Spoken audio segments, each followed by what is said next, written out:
And the Prophet ﷺ is sitting in his tent. And it's really interesting what he says. The Prophet ﷺ said, count 6 things. Count 6 things. Sitta. Baini wa bayna yaday as-sa'a. 6 things between I and the Day of Judgment.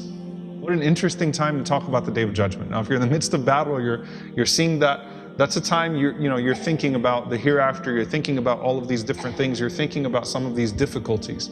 Count 6 things between I and the Day of Judgment. The Prophet ﷺ said, the first one, Mauti, my death.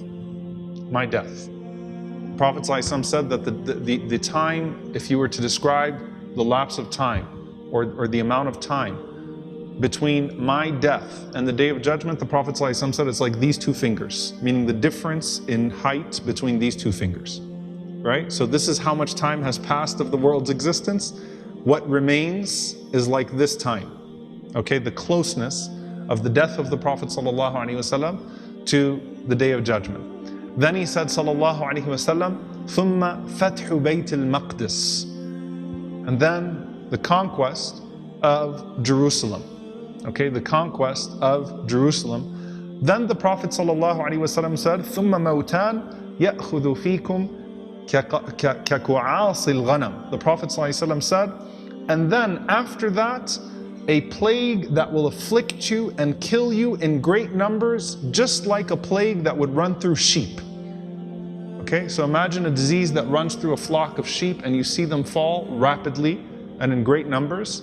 The Prophet ﷺ said that would be the 3rd thing. Then the Prophet ﷺ said, and I'll mention the other 3 just to finish the hadith, he said that you would have an increase of wealth to such an extent that even if one is given 100 dinars, he would not be satisfied. So wealth comes upon the ummah experiences a great period of wealth. Then he said, ﷺ, an affliction, a fitna that no household, Arab household would escape.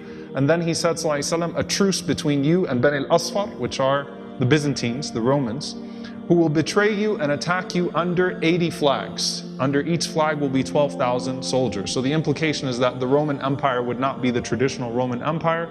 It would break into nations and different flags, and those nations would gather against you. After you had a peace with them, they would gather against you.